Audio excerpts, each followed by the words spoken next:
সকাল সকাল পাশের ঘরে যাচ্ছি গাজরের হালুয়া দিতে, কারণ অনেক রাতে বানিয়েছিলাম, তখন ওরা অলরেডি শুয়ে পড়েছিল। আর এই যে ট্রেটা দেখছো, এটা ওই ঘরের, আমার কাছে অনেক দিন ধরেই ছিল, তা ট্রেটাও দেওয়া হলো আর একটু হালুয়াও দিলাম। দিদি ভাই, মাটাকে একটু দেখায়, আমার মাটাকে কতদিন দেখাই না। মাটা কত বড় হয়ে গেছে। এবার ঘুগনি দিল, দেখো আবার ঘুগনি দিয়েছে।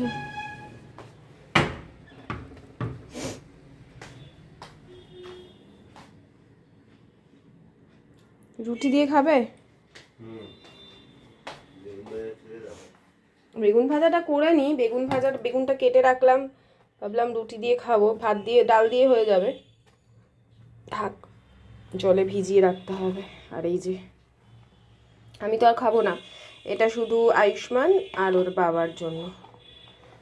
কালকে অল্প একটু দিলাম ইয়েকে, সোনালিকে, আর আমরা রাতে অল্প খেলাম।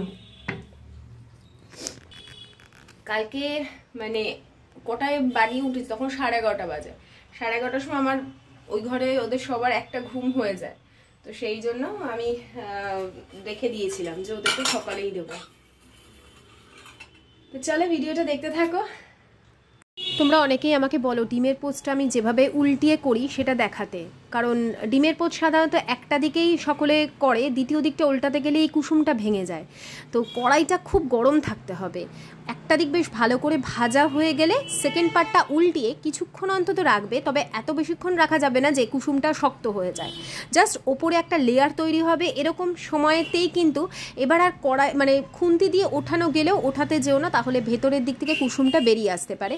তাই কড়াইয়ের হাতাটা ধরে একটা প্লেটের মধ্যে ঢেলে নিতে হবে আস্তে করে, তাহলেই কিন্তু কুসুমের ভেতরটা একদম নরমও থাকবে আর ওপর দিকটা এরকম ভাজা ভাজাও থাকবে। আর এরকম হলে তবেই আমার ঘরে আমার ছেলে এই ডিমের পোস্টটা খেতে চায়। আর সাথে বেগুন ভাজা ছিল, কী কী রান্না করেছি সেটা দেখাবো। আর এখন আর দেবভূমি গোল্ড আমার ঘরে আনা হচ্ছে না, কারণ আমি তো সাদা ভাত খাওয়া ছেড়ে দিয়েছি, এখন আমি ব্রাউন রাইস খাই বলে এবারে নতুন চামনমণি চালটা নিয়ে এসছে আমার হাজব্যান্ড, কারণ ও এই চালটার ভাত খেতে ভালোবাসে। আর আমার জন্যই দেবভূমি গোল্ডটা আনা হতো, তো যেহেতু আমি ওটা আর খাচ্ছি না বলে ওটা আনা এখন বন্ধ হয়ে গেল। যদিও দেবভূমি গোল্ডটা কিন্তু দামটা অনেকটাই বেশি, ওটা থাকলে কি চট করে ফ্রাইড রাইস বিরিয়ানিও একেবারে করে নেওয়া যায়।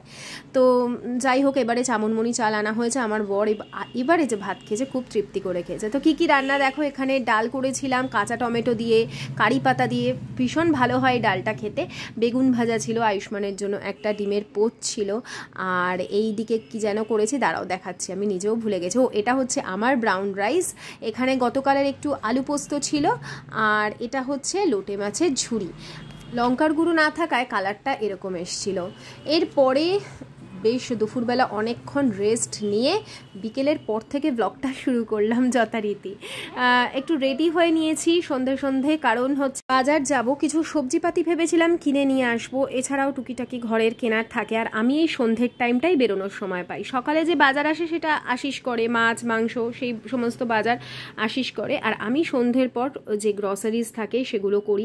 আমার নিজেরও হাঁটা হয়, পুরো হেঁটে হেঁটে বাজারে যাই, বাজার করি, আবার হেঁটে হেঁটে আসি। এটা একটা বলতে পারো আমার এক্সারসাইজ, সারাদিনের এইটুকু সময় আমি পাই আর কি, নিজের শরীর চর্চা বলো বা মনের চর্চা বলো। কখনো সাথী পাই, সোনালিকে পেলে খুবই ভালো হয়, ওর সাথে গল্প করতে করতে যাই, তবে এখন আর ম্যাক্সিমাম টাইমেই হয় না, এখন আমি একা একাই বেরিয়ে পড়ি। আর বেশ ভালো করে ফেস ওয়াশ করে ফ্রেশ হয়ে খুব রিল্যাক্সে আমি সন্ধ্যের পর থেকে কাজকর্ম করতে থাকি, কারণ সকালের যে তাড়াহুড়ো থাকে স্কুলে যাওয়া, অফিসে যাওয়ার, তারপরে টিফিন বানানো, রান্না করার, সেই তাড়াহুড়োটা বিকেলের পর থাকে না। তাই আমি খুব রিল্যাক্সে এই সময়ের নিজের যে কাজ সেগুলো করি, আর তোমাদের সাথে শেয়ার করতেও ভীষণ ভালোবাসি। তো বিছানার উপর জামা কাপড়গুলো আজকে আগে আমি ভাঁজ করে তুলে নিয়েছি। এখন আছি, ঠান্ডা লাগাটা অনেকটা কম, সরি ঠান্ডা লাগাটা অনেকটাই কম, তাও মাঝে মাঝে একটু তো প্রবলেম হচ্ছেই। তার উপরে কি বলতো, ওয়েদার যা চেঞ্জ হচ্ছে, এই বিকেলবেলার পরে ঠান্ডা, বিকেলের পর একটা ঠান্ডা ঠান্ডা ভাব হচ্ছে, আবার সকালের থেকে বেশ গরম। সোয়েটার দেখো পরতে হচ্ছে না, ডিসেম্বর মাসের শেষ, সোয়েটার পরতে হচ্ছে না। তো সব কিছু নিয়ে একদম নাজেহাল অবস্থা। আমার মুখ চোখগুলো এখনো একটু ফোলা ফোলা লাগছে, 2-1 দিনের মধ্যে মোটামুটি ঠিক হয়ে যাব, একেবারে প্রপারে একদম সুস্থ হয়ে যাব। তো ভাবলাম যে সকাল থেকেই আজকে ভিডিও শুরু করেছিলাম, একদম আর্লি মর্নিং থেকে ভিডিওটা শুরু করলাম, কিন্তু পারলাম না, প্রচুর কাজকর্ম ছিল, প্রচুর কাজ আর কি সংসারের। এখন যদি আমি ক্যামেরা নিয়ে নিয়ে ঘুরি না, সব কাজ দেরি হয়ে যেত। আশিসকে টাইম টু মানে টাইমে খেতে দেওয়া, আয়ুষ্মান পড়তে যায় সকালবেলা, যেহেতু এখন ছুটি চলছে। ইচ্ছে করলে আমি পুরো যদি ব্লগটা শুরু করি সকাল থেকে অনেক কিছু করে একদম এন্ড হয়ে যাবে বিকেলবেলা, কিন্তু হয়ে উঠলো না। তো ভাবলাম চলো আবার সন্ধ্যে থেকেই শুরু করি, দেখি। আর দেখো এই চোখটা আমার ছোট ছোট লাগছে, দেখতে পাচ্ছ? এই চোখটা ছোট লাগছে, এই অ্যালার্জি ঘটিত সমস্যার জন্যই হচ্ছে। হয়ে যাবে মোটামুটি, আর 2 দিনের মধ্যে আমি একদম পুরো পারফেক্টলি অলরাইট, একদম ঠিক হয়ে যাব। আর জাস্ট ফেস ওয়াশ করেছি, এখনো মুখে কোনো রকম অ্যাপ্লাই করিনি, সেগুলো করব। করে একটু বাজারে যাওয়ার ইচ্ছা আছে, আগে আমি আয়ুষ্মানকে খেতে দেবো, খেতে দিয়ে তারপরে বাজারে যাব। তো চলো ভিডিওটা এখন থেকেই শুরু করেছি, দেখি কতদূর কি শেয়ার করতে পারি। ডিনার কি বানাবো এখনো পর্যন্ত কিছু আমি মানে ভেবে রাখিনি, দেখি বিনস গাজরের তরকারি করতে পারি, কিন্তু বিনসটা নিয়ে বিনসটা আনতে হবে। তো চলো দেখতে থাকো কি কি করি এখন, সেইগুলোই তোমাদের সাথে শেয়ার করব। তো দেখছি এইটুকুনি দুধ আছে, এইটুকু দুধে তো আর ছানা হবে না, তো এটাকে না রাতে একটু ক্ষীর বানিয়ে দেবো ওদের, ক্ষীর দিয়ে ওরা রুটি দিয়ে খেতে পারবে, মানে দুধটুকু শুকিয়ে ক্ষীর বানিয়ে দেবো। তা আপাতত বললাম তাহলে তুই ম্যাগি খা, ম্যাগি করে দিই, তো ওই ম্যাগি করে দেবো। কেন জানি না ম্যাগির টেস্টটা না ঠিক এখন আর আগের মতন নেই। আগে যেমন একটা ম্যাগি খাওয়ার জন্য আমার উৎসাহ থাকতো, ম্যাগি খেলেও ভালো লাগতো, এখন যেন ম্যাগির স্বাদটা একেবারেই ফ্যাকাশে মতন হয়ে গেছে। জানি না তোমাদের সকলের লাগে কিনা, যদিও আমরা এমন নয় যে ম্যাগি খুব খাই, কোনো সময় খুব রেয়ার ম্যাগি খাওয়া হয়, মানে ঘরে এনে রাখি 2-1টা প্যাকেট, যাতে এই রকম সিচুয়েশান এলে হয়তো আয়ুষ্মানের খুব খিদে পেয়েছে অথচ কিছু বানিয়ে দেওয়ার মতন ইচ্ছে নেই, বা হাতের কাছে সেরকম কিছু নেই যে ওকে বানিয়ে দেবো, তো তখনই ম্যাগিটা আমি ব্যবহার করি। আর আজকে কি করেছি, 15 টাকার যে ম্যাগির প্যাকেট থাকে গোটা, সেটাই দিয়েছি, কিন্তু ওকে কোনোদিনই আমি ফুল মশলাটা দিই না, ও ঝাল একেবারেই খেতে পারে না, ম্যাগি মশলার যে ঝাল সেটাও খেতে পারে না, সেই জন্য ওকে হাফ মশলা দিই। আর আজকে আমি ভুল করে পুরো মশলাটা দিয়ে দিয়েছিলাম, তাই সেটাকে ব্যালেন্স করবার জন্য আমি আবার অল্প একটু ওই চিকেন ম্যাগি ছিল সেটার ইয়েটা দিয়েছিলাম, তার জন্য হতে পারে হয়তো মশলাটা একটু ফ্যাকাশে লাগছিল, কিন্তু সেটা খুবই অল্প পরিমাণে দিয়েছিলাম। তো দিয়ে ওই আমাকে আবার একটুখানি খেতে হয়েছে। যাই হোক, এমনি নর্মাল জল দিয়েই করে দিলাম আজকে ওকে ম্যাগিটা। এই ম্যাগি ছাড়া আমি দেখেছি, ট্রাই করেছি ইপ্পি বা অন্যান্য যে ওয়াই আমার খুব একটা টেস্টি লাগতো না কোনোদিন, আর আমার ছেলেরও সেই জন্য পছন্দ হয় না। তবে ম্যাগির মধ্যে একটু মটরশুঁটি, কাঁচা লঙ্কা এখন এই শীতকালটা দিয়ে দিলে এমনি নর্মাল সেদ্ধ ম্যাগিতেও কিন্তু ভালো লাগে খেতে। যাই হোক, আজকের বিকেল থেকেই আশিস ছিল না, কাজে কর্মে ব্যস্ত ছিল, তবে ও আজকে খুব তাড়াতাড়ি চলে আসবে। আর যেদিনও তাড়াতাড়ি ঘরে চলে আসে, অনেক কিছুতে হেল্প করে, দুজনে একসাথে গল্প করতে করতে কাজ করি, সময়টা বেশ সন্ধ্যের পর থেকে ভালো কেটে যায়। তো আয়ুষ্মানকে যেহেতু আজকে পরিমাণে বেশি দিয়ে ফেলেছি, তাই ভাবলাম আমিও একটু অল্প, অনেক দিন পর আজকে ম্যাগিটা নিয়ে বসি। তো ম্যাগি আমার আজকে খেয়ে একেবারেই ভালো লাগলো না, উল্টে টেস্টলেস হয়ে গেল মুখটা। চা আজকে আর বানাইনি, চা খাইও নি। 2023 আর মাত্র হাতে একটা দিন, তো পুরনো বছরটা প্রত্যেকেরই ভালো মন্দ সব কিছু মিলিয়েই গেছে। পুরনো বছরটাকে বিদায় দিয়ে নতুন বছরের আগমন ঘটাতে হবে। তোমাদের 31st নাইটের কি প্ল্যান আমাকে অবশ্যই জানিও। আর নতুন বছরে নতুন আশা আমার মনে, অনেক অনেক বড় কিছু অ্যাচিভ করবার আছে, এবং আমি জানি সেটা আমি ঠিক অ্যাচিভ করতে পারবো। তোমাদের ভালোবাসা তো সাথে আছেই, আমিও চাই তোমাদের জীবনে এই নতুন বছর অনেক ভালো কিছু নিয়ে আসুক। আর সত্যি বলতে এই নতুন বছরটা প্রত্যেকের ভালো যাবে, এটা আমার বিশ্বাস। তোমরাও মিলিয়ে নিও। আর প্রথম বছর থেকে আমি তো তোমাদের বলেইছি যে নিজেদের একটা কিছু সেট করে নেব, সেইটা আমি তোমাদের সাথে প্রথম দিন থেকেই শেয়ার করব। তো যারা আমার ভিডিওটা আজকে নতুন দেখছো, চ্যানেলটাকে অবশ্যই সাবস্ক্রাইব করে রেখো, তাহলে বন্ধু হিসেবে নিশ্চয়ই আমার ভিডিওগুলো কিছু না কিছু কাজে তোমাদের আসবেই, দেখে নিও। অল্প একটু সেজে গুজে নিলাম, তাই বলি যে ঘরে যখন নাইটি পরে থাকি কেমন একটা লাগে না, মনে হয় অসুস্থ আমাদের আর কি আছে জীবনে, কিন্তু যেই একটু সাজুগুজু করি, একটু ড্রেস পরি, একটা আলাদাই কিন্তু আমাদের মধ্যে কি বলবো পার্সোনালিটি চলে আসে, একটা আলাদাই কনফিডেন্স চলে আসে। এই জন্য আমি বলি নিজেদেরকে সময় দেওয়া, নিজেদের পরিচর্যা করাটা খুব দরকার। তো দেখো একটু রেডি হয়ে নিলাম, বাড়িতে যেমন তেমন, কিন্তু যেই একটু সাজগোজ করব, বাইরে যাব, তখন আমাদের পার্সোনালিটিটা চেঞ্জ হয়ে যায়। ঠিক তেমনই আমি যখন ঘরের কাজ করি তখন একরকম, আমি যখন পড়াতে যেতাম তখন আমার পার্সোনালিটিটা সম্পূর্ণ আলাদা থাকতো, সেখানে আমি আলাদাই একটা রেসপেক্ট পেতাম। সেগুলোকে এখন মিস করি বলবো না, সেটা একটা আলাদা ফেজ ছিল, এখন একটা আলাদা ফেজ, সবই এনজয় করছি। তো আমি চলে এসেছি বাজার থেকে, একটু ঘুরে হেঁটেই গেছিলাম, তারপরে আশিসও ফিরলো কাজ থেকে, তখন ওর সাথে মাঝ রাস্তায় দেখা হয়েছে, দুজনে আবার হাঁটতে হাঁটতে ফিরলাম। ও বাইক নিয়ে যায়নি, সচিনের স্কুটিতে গেছিলে না? তো আমি নিচেই বাইকটা দেখেই বুঝেছি, আমি ভেবেছি ওরা অফিসে আছে, তারপর দেখলাম অফিস বন্ধ।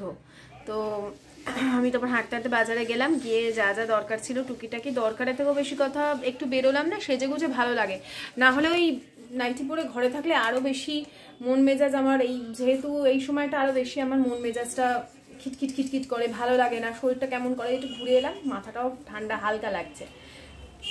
তো তোমাদের দেখাই কি কি কিনলাম। একটা আমুল ডার্ক চকোলেট কিনলাম, এইটা এই যে ফ্রুট অ্যান্ড নাট যেটা না, সেটা খুব একটা আমাদের এই চারপাশে দোকানে পাওয়া যায় না, বাজারে গেলে তবেই পাওয়া যায়। তো আমুল ফ্রুট অ্যান্ড নাট কিনলাম, আর কিছুটা তিল কিনেছি আমি, একটুখানি তিলের ছোট ছোট গোল্লা গোল্লা লাড্ডু বানাবো, গুড় আছে তো গুড় দিয়ে লাড্ডু বানাবো, 100ই নিয়ে এসেছি। আর আয়ুষ্মানের জন্য দুটো বনভিটা বিস্কিটও বলছিল এই মানে দুপুরে মানে সকালের যে ব্রেকফাস্টের পরও কিছু একটু খেতে চায়, তো ওই জন্য ব্রেকফাস্টের পরে আর কি একটু দুটো বিস্কিট খাওয়ার জন্য নিয়ে এসেছি, বনভিটা বিস্কিট নিয়ে এসেছি। আজকে বিকেলে বলছিল মা দুধ দিয়ে চকোস দেবে, তা দুধ ছিল আর যেটুকু ছিল ছানা করতে পারবো না, আর এমনি দুধ দিয়েও বিস্কিট দিয়ে খেতে চাইছিল না, তাই 10 টাকা দামে কয়েকটা প্যাকেট কিনে এনেছি, ওই যখন খেতে চাইবে দুধ দিয়ে একটা করে প্যাকেট কেটে দিয়ে দিলে হয়ে যাবে, ছোটোখাটো খিদে আর কি এগুলো। আর রাতে আজকে পনির করব, কারণ আমি সবজি আনতে গেছিলাম, যে ছেলেটার কাছ থেকে সবজি নিই, ও বসেনি আজকে, তো রাতের দিকে এমনি সবজির দাম বেশি থাকে বলে ওই একটা ছেলের কাছ থেকেই কিনি, ও ঠিকঠাকভাবে দামটা রাতে নেয়, ও ছিল না, ওই পনির নিয়ে চলে এসেছি। আর এখানে এনেছি হচ্ছে একটা মেথি শাকের বান্ডিল এনেছি, আর একটা বাঁধাকপি এনেছি, কড়াইশুঁটি আছে, কালকে বাঁধাকপি করব, আর করব হচ্ছে মেথি শাক, এগুলো করব। তো চলো দেখো এখন কি কি করা যায়, আপাতত ডিনারটা রেডি করি, ডিনার রেডি করে তারপরে বাকি যা যা কাজ থাকবে সেটা করব। আর এই যে ফ্রুট অ্যান্ড এই ক্যাডবেরিটা আমার মাঝে মধ্যে এখন খেলে তবে একটুখানি মুখটা ঠিক থাকবে, মাথা ব্যথাটা কমবে। ডার্ক চকলেট ভীষণ হেল্প করে মাথা ব্যথার জন্য, অল্প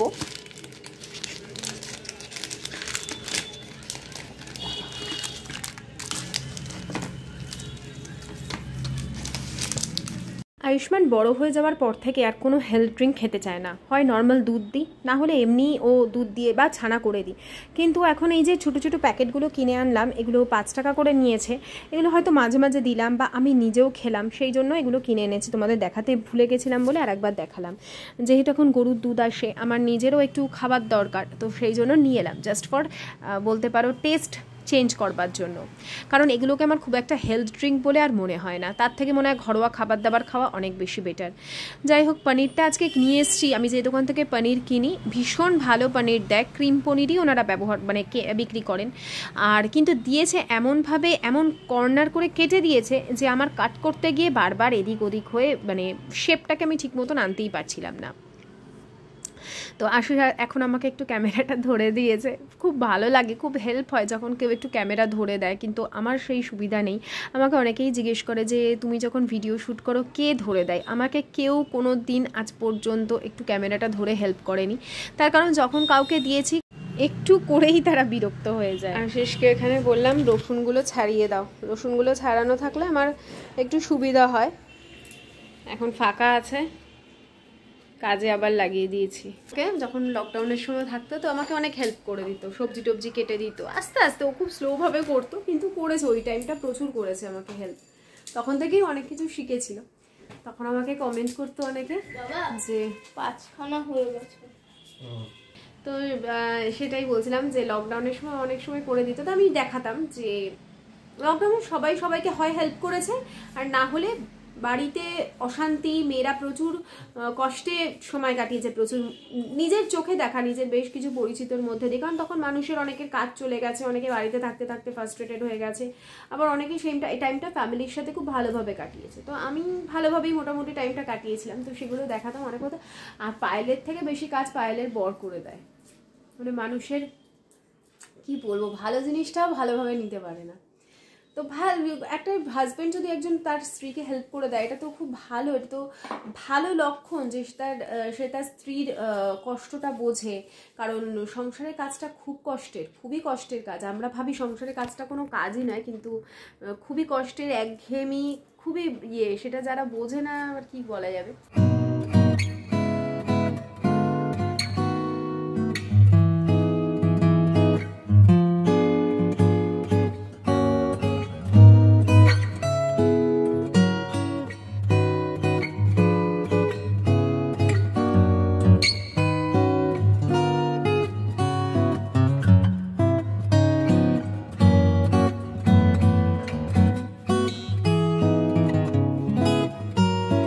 বর্তমানে একটা সংসার চালাতে গেলে দুজনকে সমানভাবে কিন্তু রোজগার যেমন করতে হয়, আবার সংসারের কাজটাও যদি সেইভাবে আমরা ভাগ করে নিই অনেক সুবিধা হয়।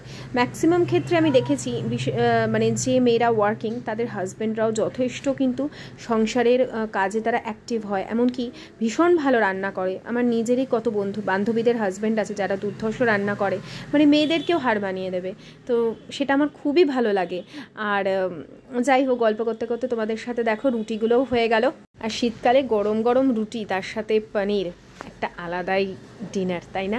তো হয়ে গেছে রুটি। ক্যাসারোলের মধ্যে একটা প্লেট উল্টো করে রেখে দিলাম, তারপরে এই যে কটা রুটি করার ছিল সেগুলো করে রেখে দিলাম। এতে কি হবে বলো তো, তোমাকে আর আলাদা করে কোনো কাপড় দিতে হবে না।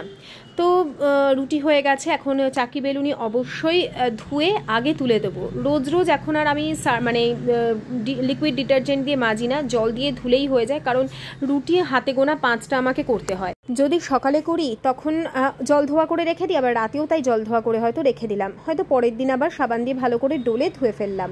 এইভাবেই আমি রোজ চাকি বেলুনি পরিষ্কার করে ধুয়ে মেজে রেখে দিই। ব্যাস, যে কটা বাসন আছে সেগুলোও ধুয়ে নেব, মাঝখানে কড়াই বা যা টুকিটাকি থাকে সেগুলোও আমি মাজতে থাকি, ফলে আমার বাসন মাজার জন্য কখনো সেরকম সমস্যা হয় না।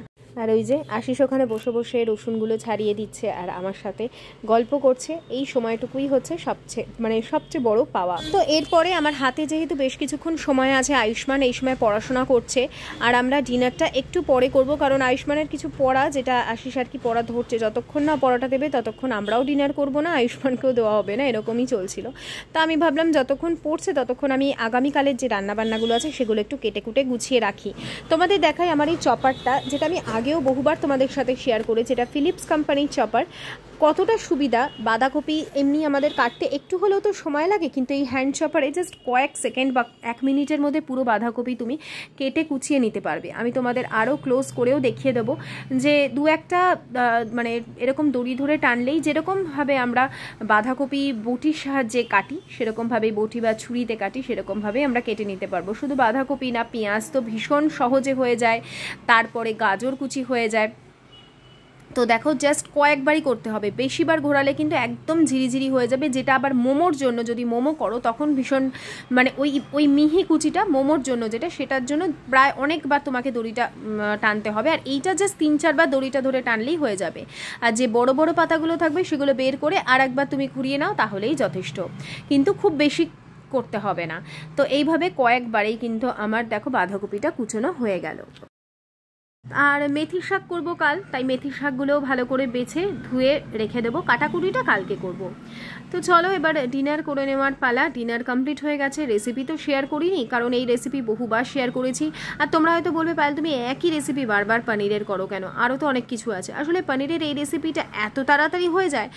এখন মটর ছিল, মটর পনির করা যেত, কিন্তু সেগুলো করতে গেলেও আমাকে মিনিমাম বেশ কিছু মশলা রেডি করতে হয়, কিন্তু এইটা তো মশলা রেডি করবার কোনো ব্যাপারই নেই, সেই জন্য ঝটপট কাজ সেরে ফেলি আর কি, ফাঁকিবাজি রান্না যাকে বলে। একসাথে খেতে বসে গেছি। আর পনির হলে আমার ঘরে সবাই খুব ভালো খায়, তবে রুটি আর পনির এই ছিল আজকে আমাদের ডিনারে। মাদুরে বসে খাই, মাদুরটা ভালো করে আবার মুছে দিয়ে শুকিয়ে কালকে রান্নার জন্য দেখো বাঁধাকপি কুচিয়ে নিয়েছি, এখানে মেথি শাক বেছে ধুয়ে রেখে দিয়েছি, খালি সকালবেলা বেগুন কাটবো, মেথি শাক হবে, মটরশুঁটি দিয়ে হবে বাঁধাকপির তরকারি, আর মাছের ঝোল হবে। মাছটা বের করে রাখতে হবে নর্মাল ফ্রিজে ডিপ থেকে। আর এই যে এটা আশিসবাবু আমায় করে দিয়েছে, অনেকটা উপকার। রসুন আদা দুটোই কেটে ধুয়ে আমি রেখেছি, ও আমাকে সব গুছিয়ে দিয়েছে, মানে কেটে দিয়েছে, খোসা এটারও খোসাটাও ছাড়িয়ে দিয়েছিল। আমি এভাবে রেখেছি, আর এইটাও পুরো করে দিয়েছে। এটা হচ্ছে সব থেকে বিরক্তির কাজ রান্নার মধ্যে আমার, বুঝলে, সব থেকে বিরক্তির কাজ। সেটা হচ্ছে রসুন ছাড়ানো। বেটে বুটে আমি সব করে নিতে পারবো, রসুনটা যদি কেউ ছাড়িয়ে দেয় আমার যে তার প্রতি কী ভালোবাসা আসে বলে বোঝাতে পারবো না। তো এই হচ্ছে আমি গুছিয়ে রেখে দিলাম, বুঝতে পারলে। অনেকেই হয়তো বলবে যে সবজি কেটে ধুয়ে রাখাটা ঠিক না। ও আটাও মেখে রেখে দিয়েছি সকালে ব্রেকফাস্টের জন্য। তো এই কারণেই আমি করে রাখি সকালবেলা, না হলে আমি যদি এইসব করতে যাই অনেক দেরি হয়ে যাবে। 1:30 থেকে 2টোর মধ্যে আমরা লাঞ্চ করে নেওয়ার চেষ্টা করি। কখনো কখনো যেমন বৃহস্পতিবারটা পুজো দিয়ে উঠতে আমার দেরি হয়, তাই দেরি হয়।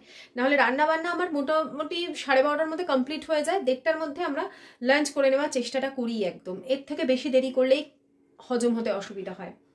কখনো কখনো আসার জন্য আমি অপেক্ষা করি, ও আসে 3টের সময়, তখন হয়তো খাই, আমার অসুবিধা হয়, হজমে প্রবলেম হয়। তো সেই জন্য এইগুলো আমি সব মানে গুছিয়ে রাখলে আমার নিজের সব রান্না বান্না করতে, আবার বাসন ধোও রান্না করো, বাসন ধোও রান্না করো, এইভাবে করতে আমার একটু সুবিধা হবে। তো সেই জন্য এটাকে গুছিয়ে রেখে দিলাম। এখন একটু বসবো, নিজের জন্য একটু কিছু কাজ আছে সেগুলো করবো। আপাতত এগুলো ঢুকিয়ে দিই, শাকটাকে অন্য একটা ছোট কন্টেনারের মধ্যে রাখবো, এত বড় গামলাটার মধ্যে রাখবো না। তো এখন তো আয়ুষ্মানের স্কুল নেই, তাই ওর স্কুলের যে টিফিন বক্স তার মধ্যে শাকটা রেখে দিলাম। এক আটি শাক ছিল, খুব বেশি ছিল না। যখন কালকে রান্না করব তার আগে আগে কাটবো। আর এই যে দেখে নিচ্ছি কৌটোর মধ্যে কি কি মশলা আছে, তো সেগুলো দেখে নিলাম যাতে আবার এক্সট্রা আমি কিনে নিয়ে চলে না আসি। তো বন্ধুরা, আজকের ভিডিওটা আমি এখানেই এন্ড করছি। যদি ভালো লেগে থাকে অবশ্যই লাইক করো, পারলে চ্যানেলটাকে সাবস্ক্রাইব করো। আবার আসছি তোমাদের সাথে আগামীকাল দেখা করতে। সকলে ততক্ষণের জন্য খুব ভালো থেকো, আনন্দ থেকো, সুস্থ থেকো, অলওয়েজ হাসি খুশি থেকো। Tata, bye bye, সায়োনারা।